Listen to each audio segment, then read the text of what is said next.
शांति। ओम शांति। आज क्या बात है? नाश्ता नहीं किया? किया है? अच्छा, तो एक बार अच्छी तरह से बोलो जो दादी जानकी को सुनाई दे। ओम शांति।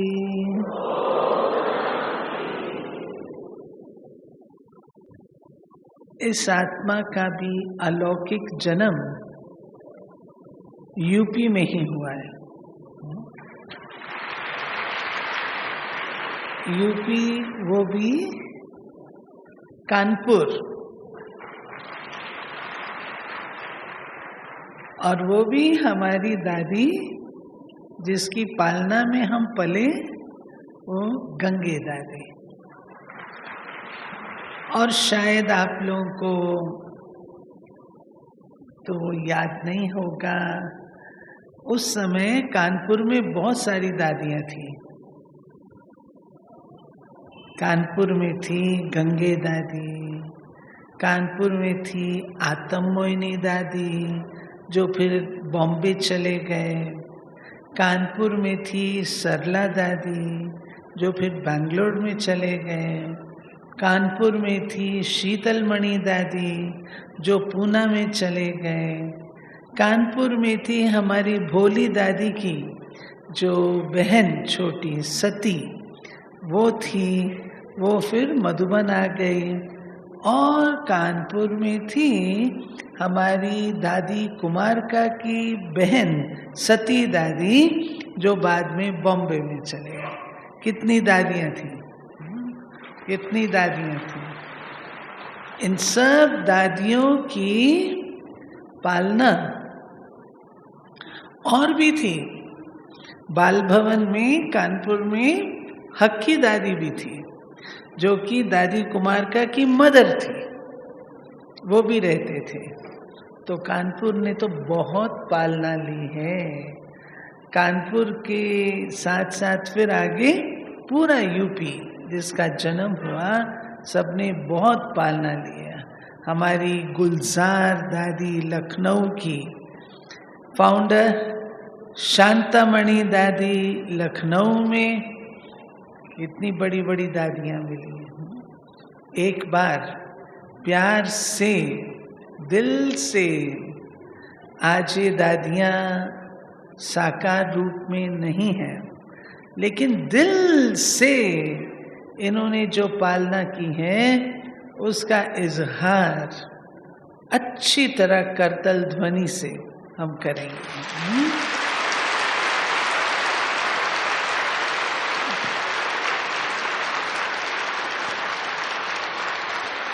मम्मा और बाबा कितनी बार कानपुर में आए।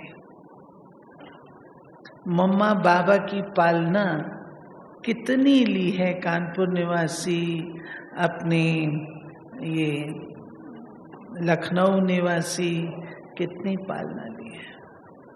पूरे यूपी ने लिए। बीज को पालना मिलती है तो सारे वृक्ष को मिल जाती है। तो ऐसे स्थान के हम सब कौन है? कौन है? बोलो। ऐसे स्थान के हम सब कौन है? उत्तर नहीं है भाई। यूपी की क्लास तो होशियार क्लास है। कौन है? वारिस। स्टूडेंट कहने से अपना दिल नहीं भरता, लेकिन जहां माता पिता की पालना मिली तो हम माता पिता के कौन हो गए? वारिस। तो सदा याद रखना, हम हैं वारिस, माता पिता की पालना के वारिस हैं, अधिकारी बच्चे हैं। तो बाबा ने संगम युग पर जो हम बच्चों को अनेकानेक संस्कार दिए, उसमें एक ऐसा कौन सा संस्कार है जो लिया तो संगम पर, परंतु वो संस्कार हमारा आज दिन तक जिंदा है? बताओ, हम बोलो, जल्दी जल्दी बोलो। कौन सा ऐसा संस्कार है जो आज दिन तक जिंदा है? चाहे हमारे में है, चाहे प्रकृति में है, चाहे वस्तुओं में, लेकिन वो संस्कार है। कौन सा?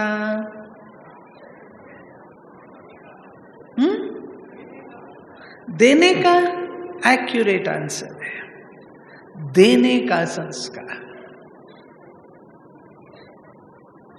संगम पर प्यारे बाबा हम बच्चों को ये संस्कार देते हैं कि बच्चे तुमने देना है। देना रॉयल्टी है, लेना थोड़ा कम दर्जा है, लेकिन देना है। और अपने चारों ओर हम देखें, हर चीज दे रही है। कुर्सी दे रही है, लाइट दे रही है, पंखा दे रहा है, प्रकृति दे रही है, सब कोई दे रहे हैं। ये संस्कार बाबा ने इतना जबरदस्त हम बच्चों के अंदर डाला है, क्योंकि जब हम याद में बैठते हैं, चाहे हम उस कॉन्शियसनेस से बैठे या नहीं, परंतु जब हम याद में बैठते हैं तो भी हम दे रहे हैं। गुड वाइब्रेशंस, अच्छे वाइब्रेशंस चारों ओर दे रहे हैं। इसको भक्ति में कहा गया दान और पुण्य। अब दान क्या चीज है और पुण्य क्या चीज है? या दोनों एक हैं? हमेशा कहते भी दान पुण्य करो, कुछ दान पुण्य किया करो। छोटे बच्चे होते हैं, उनके द्वारा भी दान पुण्य कराते हैं। बच्चों के अंदर संस्कार डालो। तो दान क्या है और पुण्य क्या है? दोनों में अंतर है या एक ही है? अंतर है? क्या अंतर है?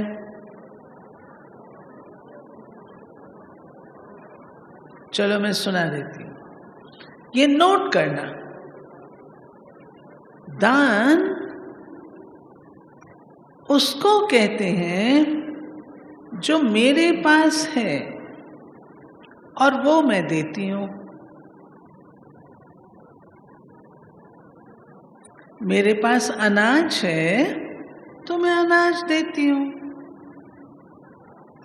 मेरे पास पानी है, मैं पानी देती हूं। मेरे पास धन है, मैं धन दे रही हूं। जो मेरे पास है और वो मैं देती हूं, उसको कहा जाता है दान। और जो मुझे करना चाहिए, क्या करना चाहिए? जो बाबा हम बच्चों का ध्यान खिंचाता है, पुण्य उसको कहते हैं जिसकी जरूरत सामने वाले को है और आप वह देते हैं। अंतर पड़ा? दान जो आपके पास है, आप दे रहे हैं, आपकी चॉइस है। पुण्य उसको कहते हैं जिसकी जरूरत सामने वाले को है और हम वह देते हैं। उदाहरण के रूप से, बाबा कई बार मुरलियों में कहते हैं कि बच्चे, अगर सामने वाले को पानी की प्यास है, पानी चाहता है, और आप उसको बढ़िया से बढ़िया 56 प्रकार के व्यंजन दो, संतुष्ट होगा? उसके लिए दिया न दिया समान है, उसके काम का नहीं है, उसको जरूरत नहीं है।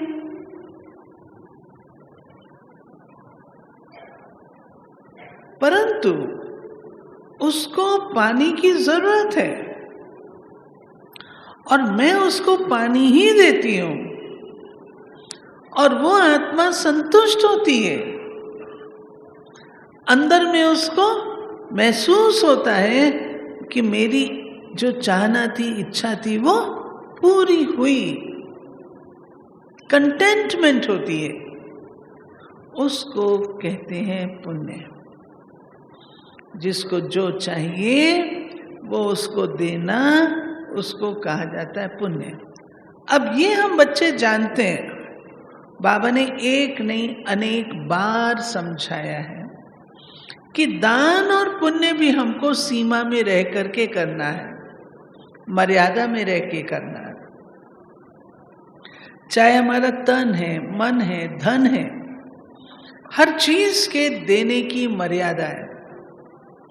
कहाँ देना है, किसको देना है, कितनी मात्रा में देना है, ये सब बाबा ने समझाया हुआ है। बाबा की मुरलियों में ये आता है।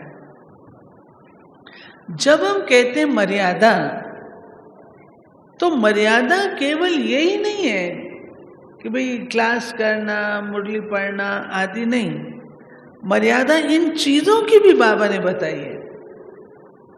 व्यवहारिक मर्यादाएं क्या है, वो भी बाबा ने हम बच्चों को बताई।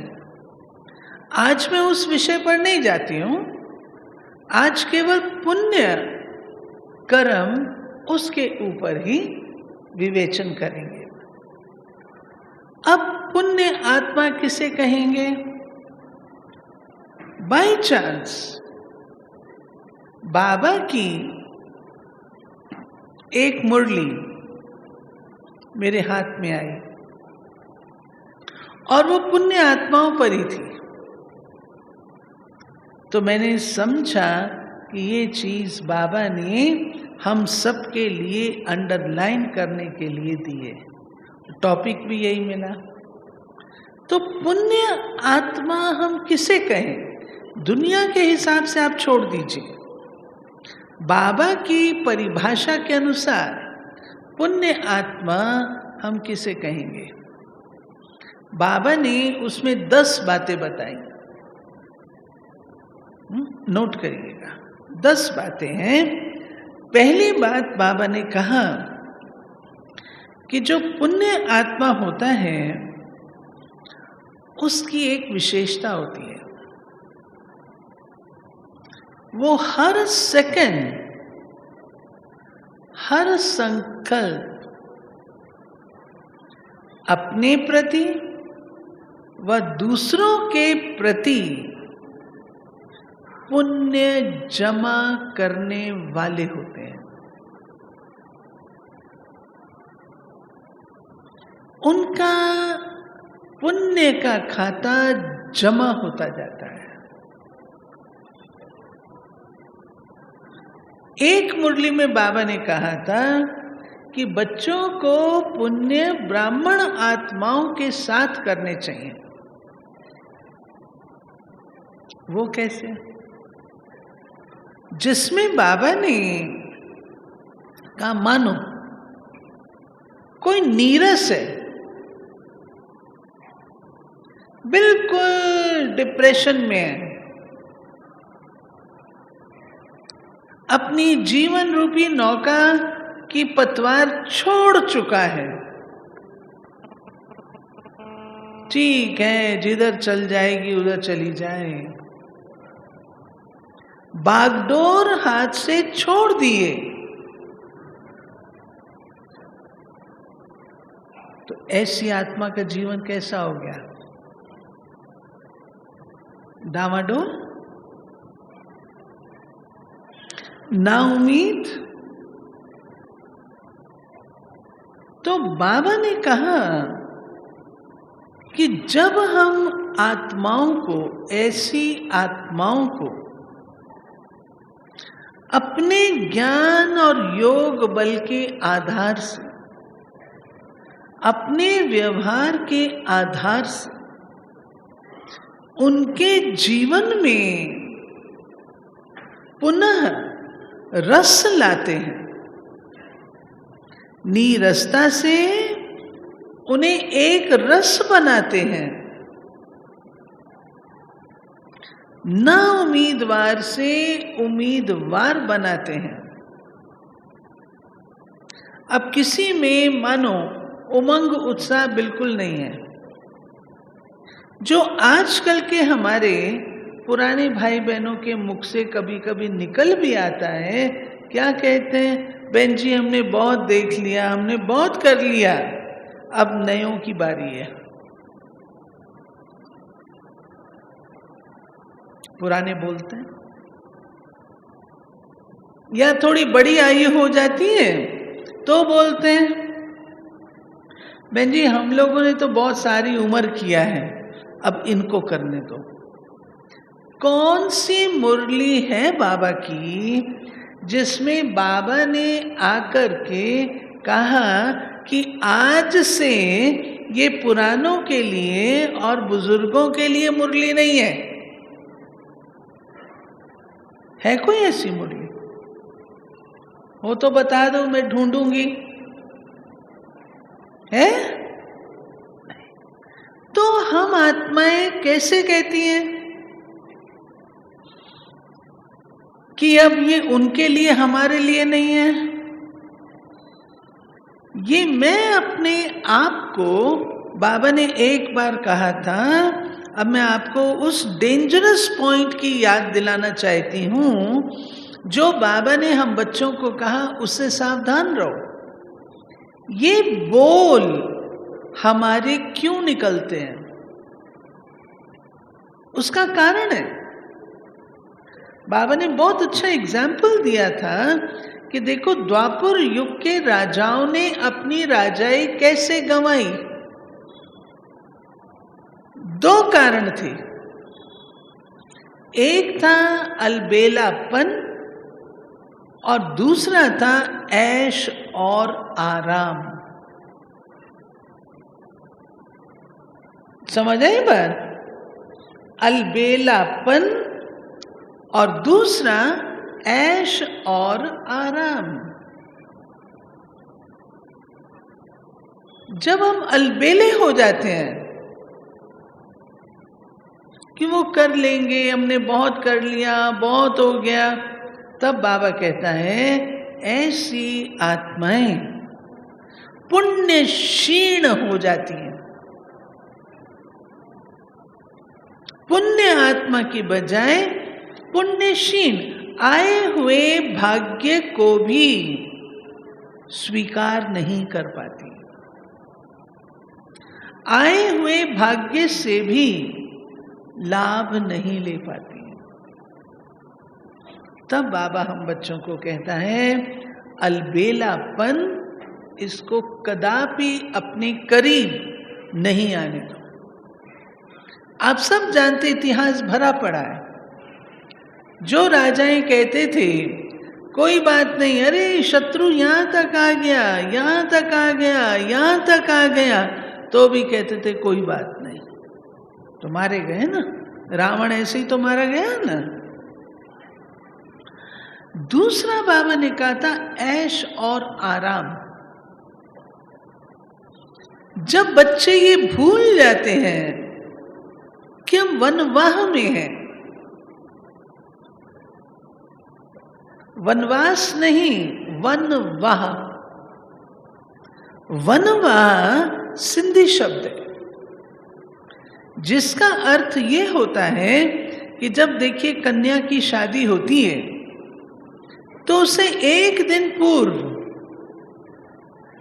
वो मलते हैं ना उसको, कुछ उपटन वगैरह मलते हैं, तेल वेल लगाते हैं, सब ये सब लगाते हैं, नहाती धोती नहीं है, ऐसे ही रहती है, उसको कहते वनवा।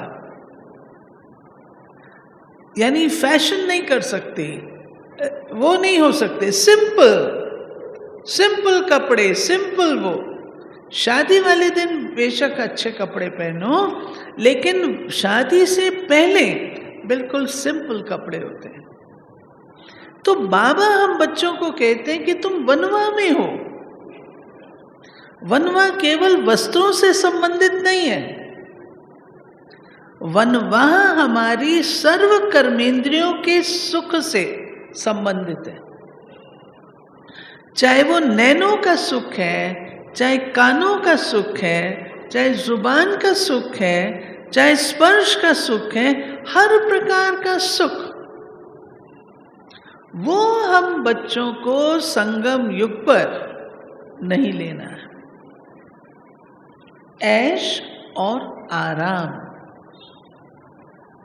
ये संगम की चीजें नहीं है। इस समय बच्चे तुम वनवाह में, जब तुम सतयुग में जाओगे तो तुम्हें सब प्रकार के सुख हैं, लेकिन संगम पर नहीं। जब हम बच्चों की मनसा वृत्ति ऐश और आराम में चली जाती है, हम पुण्य क्षीण हो जाते हैं, फिर हम पुण्य नहीं कर सकते, क्योंकि दान और पुण्य दूसरों से संबंधित है, अपने से नहीं है। तो दूसरों का पुण्य हम कर ही नहीं सकेंगे, तो पुण्यशीन आत्माएं हो गई ना।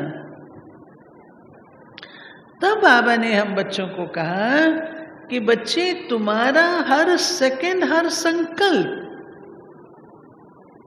स्वयं के प्रति व औरों के प्रति पुण्य का खाता जमा करने वाला हो, उसे कहेंगे पुण्यात्मा। जैसे आप अच्छा स्पीकर किसे कहोगे? कोई एक स्पीच से आप उसको अच्छा स्पीकर नहीं कहते। जब बहुत स्पीचेस वो देता है और सब स्पीचेस उसकी अच्छी होती हैं, तब कहते हो फलाना जो है ना बड़ा अच्छा स्पीकर है, फलाना जो है ना बड़ा अच्छा इनकम टैक्स का है, फलाना जो बड़ा अच्छा वकील है, फलाना बड़ा अच्छा डॉक्टर है। अभ्यास से, बहुकाल के किए हुए कर्मों के आधार से उनको वो टाइटल मिलता है। ऐसे पुण्य आत्मा का टाइटल कोई एक आधा पुण्य करने से नहीं मिलता है। पुण्य आत्मा अर्थात हर संकल्प, हर सेकंड पुण्य कमाने वाली। क्लियर हो रही है बात? क्लियर हो रही है ना? पीछे माताएं सुन रहे हो ना? हाँ, पीछे और पीछे सुन रहे हो ना? अच्छी तरह क्लियर हो रहा है ना? तो हर सेकंड, हर संकल्प हमारा इस रीति से चलना चाहिए।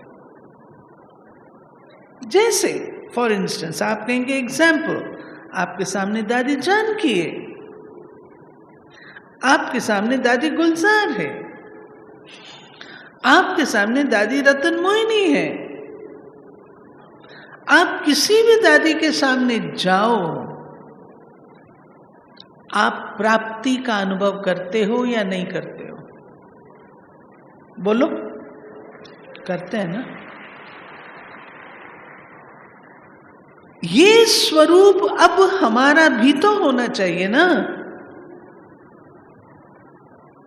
दादियों की एक दृष्टि, दादियों का एक बोल, दादी जानकी बाबा बाबा बाबा कहती और कहलवाती है, कुछ नहीं, बाबा बाबा बाबा। हम सबका ध्यान कहाँ ले जाती है? कितना हम सीखते हैं, वो आधा घंटा जो 7:30 से 8 बजे तक कराती है, कितना सीखने को मिलता है। ये पुण्य का खाता दादी के अकाउंट में जमा होता है, जो इतना आत्माओं को प्राप्ति का अनुभव होता है, ये है पुण्य। ठीक है। दूसरी बात बाबा ने कही थी कि पुण्य आत्मा जो होगी ना कोई खजाना महादान के रूप में देती रहेगी। अब हमारे पास खजाने कितने खजाने? ज्ञान रत्नों का है, गुणों का है, शक्तियों का है, खुशियों का है, कितने खजाने? देते जाओ। कोई हिम्मतहीन है उसको हिम्मत दो, कोई उदास है उसको हंसाओ। प्यारे बाबा साकार रूप में गुलजार दादी सुनाया करते थे, अगर कोई आत्मा ऐसे उदास होती थी तो बाबा बुलाते थे, बच्चे इधर आओ, क्या हुआ है? अब कोई मूड अपसेट होगी ना उसकी, कोई ना कोई कारण बना होगा जिससे मूड अपसेट होगी, तो कहीं बाबा ऐसे सुना। जब तक वो बच्ची मुस्कुराती नहीं थी तब तक बाबा उसको छोड़ता नहीं था, हंसाएगा, उसका मूड ठीक करेगा, पीटेगा। रोते हुए आते थे, हंसते हुए जाते थे। अब जरा हम अपनी चेकिंग कर लिए, हमारे पास भी जो लोग आते हैं ऐसे हंसते हुए जाते हैं या हम उनको रुला के भेजते हैं, तुम तो है ही ऐसे, तुम्हारे साथ होना ही ये चाहिए। सोचो। तो पुण्य आत्मा अर्थात कोई भी खजाने का महादान करके पुण्य कमाने वाली होगी। कितने भाई बहन ये करते हैं? ईमानदारी से बताना। देखो कितने थोड़े से हाथ हैं। इस सीजन से आज टर्न है ना बाबा का, संकल्प लो कि मेरे पास कोई भी आए मैं उसको हंसाते हुए भेजूं। कोई ना कोई ज्ञान रतन से उसके मूड को ठीक कर दो, कोई ना कोई ज्ञान रतन से उसको हिम्मत दे दो, खुशी दे दो, ताकि वो अपने नेचुरल ओरिजिनल रूप में आ जाए। ठीक है। तीसरी बात बाबा ने कहा कि पुण्य आत्मा जो होगी उसके नैनों से, उसके स्वभाव से बाप दादा की सूरत और सीरत दिखाई दी।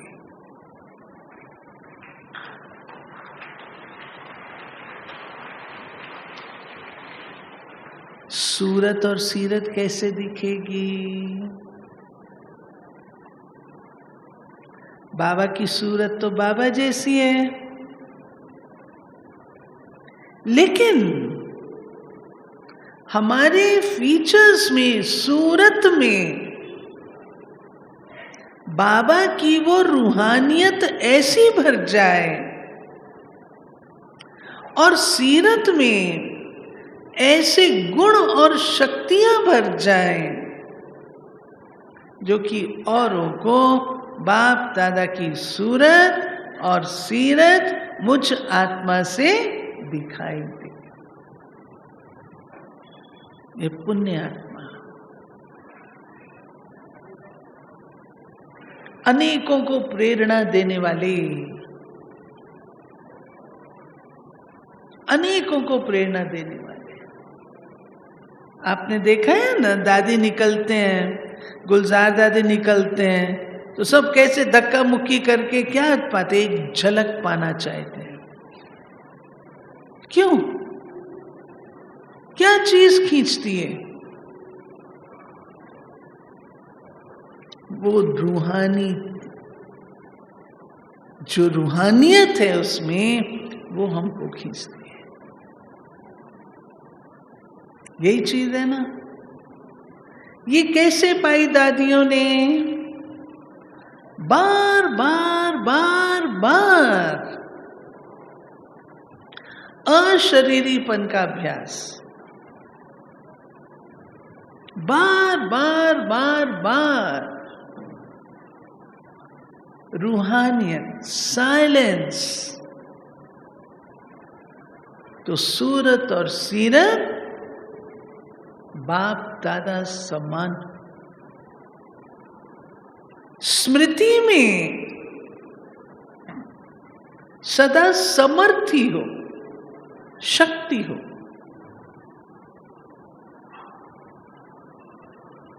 कमजोर स्मृति नहीं।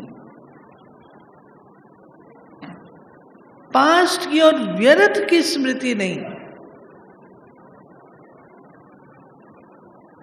पावर खत्म तब होती है जब हम बीती हुई बातें और व्यर्थ बातें उनका चिंतन करते हैं। तब बाबा कहता है अपनी स्मृति बहुत शक्तिशाली बना। तब तो आप पुण्य कर सकेंगे ना। औरों को पुण्य कर्म करने योग्य बनाना कोई कम बात है क्या? आपको देखकर दूसरे भी पुण्य कर्म करना शुरू कर दें, ये बहुत बड़ी इंस्पिरेशन है। और इस इंस्पिरेशन के लिए हमें बहुत अंदरूनी रूप से अपनी स्मृति को पावरफुल रखना है। ठीक है? ठीक है बहनों? ठीक। तीसरी बात बाबा ने कही थी कि आपके चलन से कल्याणकारी वृत्ति और बाप के चरित्र दिखाई दे। पुण्यात्मा, बाप के चरित्र। मिसाल के तौर पर साधारण कर्म भी आप कर रहे हैं ना, उसमें इतना न्यारापन, अलौकिकता, अनासक्त वृत्ति हो जो आपको लगे आप हैं भी और नहीं भी हैं। जैसे ब्रह्मा बाबा कुछ भी करते थे, लगता था अभी है, लगता था अभी नहीं है। तो बाप समान चरित्र हो और कल्याणकारी वृत्ति हो, ये दो चीज हमारी चलन से प्रदर्शित होनी चाहिए, तब हम पुण्य आत्मा कहलाएंगे। इसके साथ साथ बाबा कहते हैं एक और काम जो आप बच्चे ही कर सकते हो, वो है बाबा है दुख हरता सुख करता। सारी दुनिया में कौन सी आत्माएं हैं? कैसी आत्माएं हैं? दुखी, अशांत। तो बाबा ने कहा पुण्य आत्मा वो कहलाएगा जो कि अपने संकल्पों से औरों के दुख हरने वाला। इसके लिए बहुत रहम दिली चाहिए, कंपैशनेट हार्ट चाहिए। अगले के दुख को दूर करना कम बात थोड़ी है। तो रहम दिल बनना होगा। जितने रहम दिल होंगे उतने दुख हरता होंगे। रहम ही नहीं होगा तो दुख हरता कैसे बनेंगे? नहीं बन सकते। फिर बाबा ने एक बात कही थी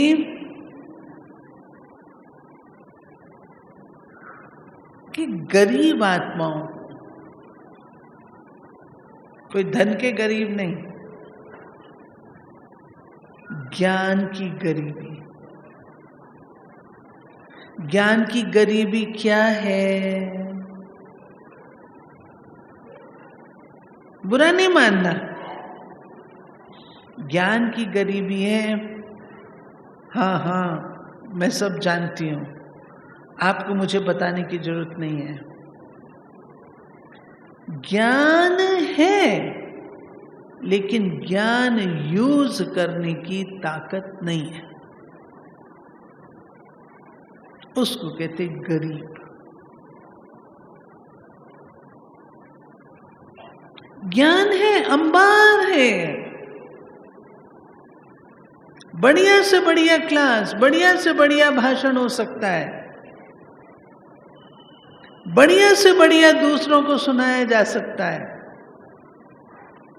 परंतु स्वयं के लिए वो नहीं है। ज्ञान की गरीबी है, उसको प्रैक्टिकल में नहीं ला सकते। कहानी है ना माताओं की और पंडित जी की। माताओं ने इनवाइट किया पंडित जी को, पंडित जी आइए आज हमारे गांव में भोजन करने। याद है ना राम नाम की नौका? नहीं याद? याद है ना? रोज बेचारी नदी पार करके आती थी कथा सुनने के लिए, और आज निमंत्रण दिया पंडित जी को, पंडित जी आइए हमारे गांव में भोजन स्वीकार करिए। जब नदी किनारे पहुंचे तो पंडित जी बोले नौका कहाँ है? बोले पंडित जी नौका कैसी? आपने ही तो सिखाया राम नाम की नौका, हम रोज राम नाम की नौका में आते और जाते, आप भी चलिए राम नाम की नौका में। अब वो पंडित जी में ताकत नहीं, तो उसको गरीब कहें साहूकार कहें? बोलो। तो हमारी जो साहूकारी है वो ज्ञान रत्नों की धारणा है। जब ज्ञान रतन धारणा में होंगे तब तो दिखेंगे ना, और जब दिखेंगे तब तो कोई उनको प्रैक्टिकल में लाएगा ना। नहीं तो क्या कहेंगे, बहन जी सुना तो बहुत अच्छा रही थी, जब उनके ऊपर आन पड़ी तो सारी याद आ गई बातें, बोलते हैं ना। इसलिए अपनी साहूकारी का अंदाज लगाइए।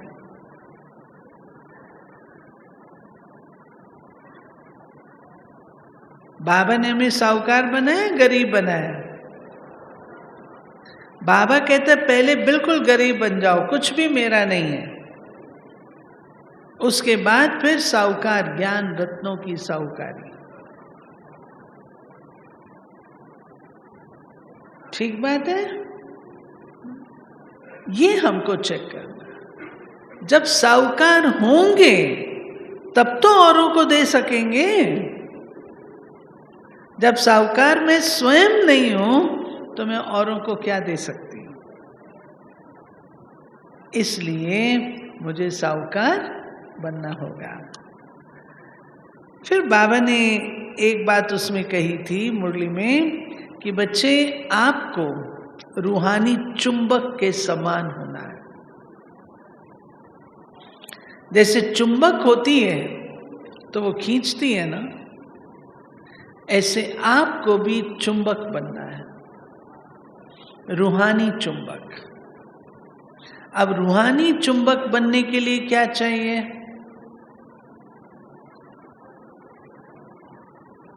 क्या चाहिए?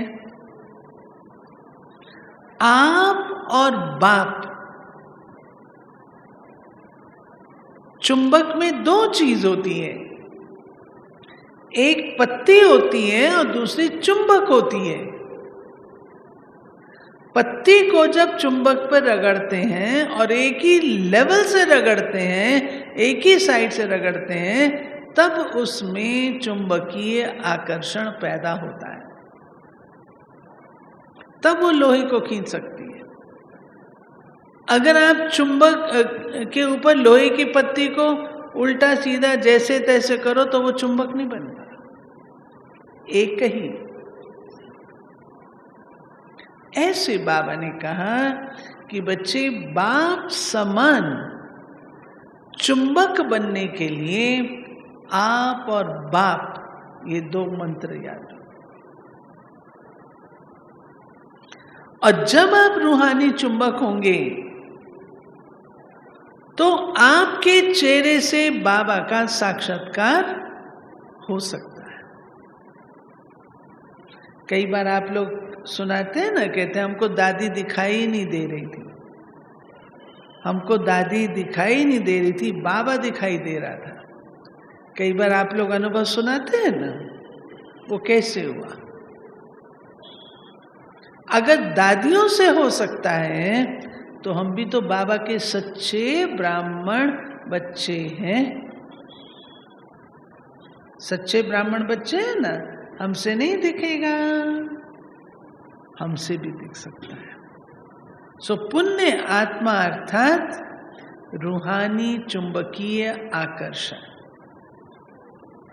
लाइट हाउस, लाइट हाउस का काम क्या है?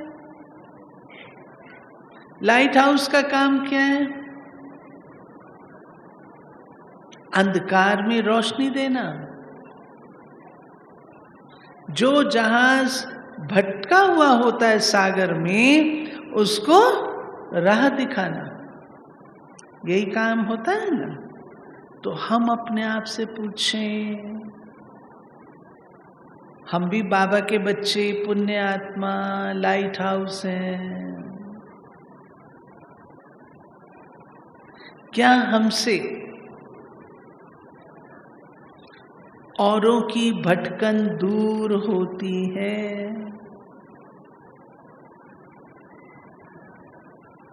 पूछो।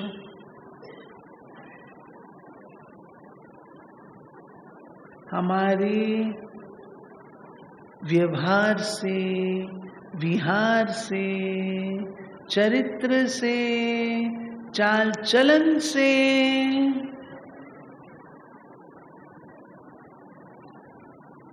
औरों की भटकन दूर होती है? या कह देते हैं ये भी तो ऐसा करते हैं,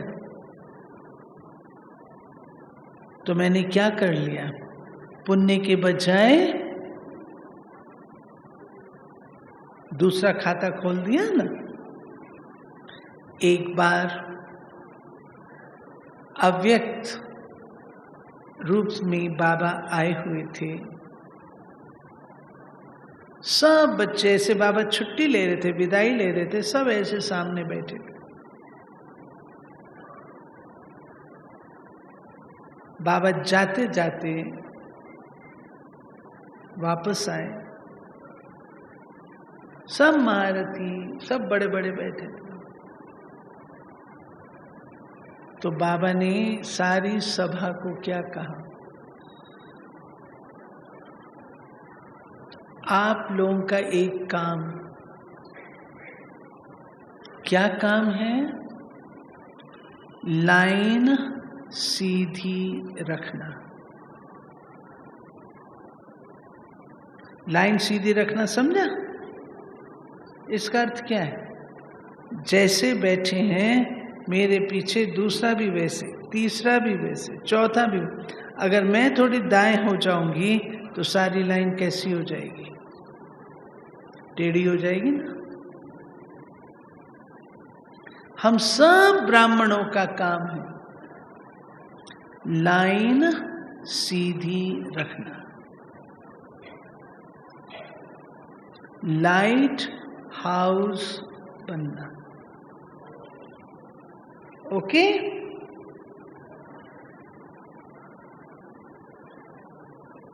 कोई बहुत क्रोध की अग्नि में हो, ईर्ष्या की अग्नि में हो,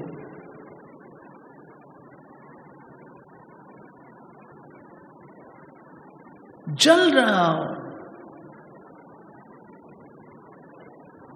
उसकी तपत बुझाना, ये पुण्य आत्मा का काम है। आती तो है ना ऐसी आत्माएं, सम्मुख आती तो है ना। आप उसको उस समय कहो चुप हो जाओ, चुप हो जाओ, चुप होगी? और ही उल्टा बोलेगी, क्यों चुप हो जाऊं? और ही बोलेगी, आग लगेगी। पुण्य आत्मा के नाते शीतला स्वरूप अपना धारण और शीतलता का दान। गुलजार दादी, हम लोग संगठन में रहते थे ना दिल्ली में, पांडव भवन में, तो दादी हमारी इंचार्ज थे। तो दादी हम लोगों को एक बात सिखाती थी। मानो हम लोग 6-8 कन्याएं बैठी हैं, आपस में बात कर रही हैं, किसी की बात है, और दादी कहते थे आपने कुछ बोला नहीं, लेकिन सिर्फ ऐसे किया ना, केवल सिर हिलाया ना, इसमें भी तुम्हारे नंबर कट जाते हैं।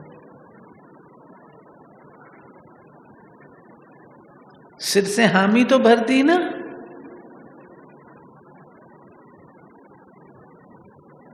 तुम्हारे नंबर कट जाते हैं। तुमने आग में तेल डाल दिया, सिर क्यों हिलाया? साक्षी होके देख सकते थे ना, शांत होके देख सकते हैं ना, सुन सकते हैं ना। सिर हिलाना माना बात को टेका देना। दादी इतनी सूक्ष्म हम लोग की चेकिंग कराती।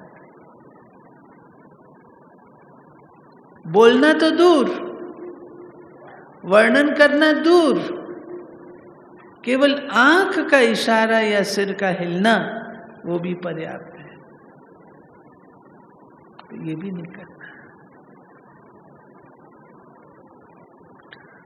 आप अगर एकदम शांत होकर के बैठते हैं, न्यूट्रल होके बैठते हैं, अगली आत्मा की ताकत नहीं होगी। वो सोचेगी ये एकदम शांत, जरूर कोई बात है। हमारा काम आग बुझाना है, आग लगाना नहीं। लगी हुई आग को पंखा नहीं देना है, लगी हुई आग को भी बुझाना। ये पुण्य आत्मा, ठीक है। इसी रीति से प्यारे बाबा कहते हैं कि कितनी भी परतंत्र आत्मा पुण्य संकल्प शस्त्र के सदृश है। कितनी भी आत्मा परतंत्र हो, अब परतंत्रता कई प्रकार की होती है, मैं उसकी डिटेल में नहीं जाऊंगी। परतंत्र माना बंधन वाली,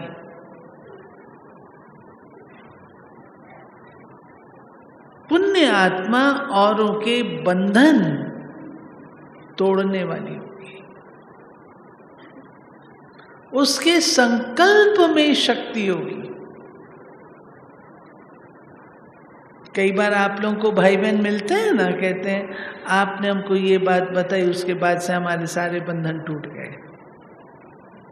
कई बार भाई बहने मिलते हैं, कहते हैं ना दीदी आपने ये बात बताई, उससे हमारे सारे बंधन टूट गए। अब बंधन कोई आत्मा ने नहीं तोड़े, लेकिन आपने अपनी ओर से उस आत्मा को इतना सशक्त किया जो वो उन बंधनों को तोड़ सकती थी। ये है पुण्य आत्मा। फिर बाबा कहते हैं असंभव को संभव करना।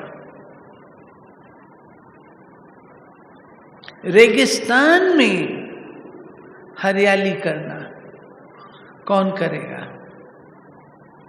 कोई दूसरे तो बाबा को बच्चे नहीं है, हम ही बच्चे हैं। हम नहीं करेंगे तो कौन करेगा? ठीक है, तो सार ये है, हमें अपने संकल्पों को बहुत बहुत अटेंशन से देखना और चेक करना,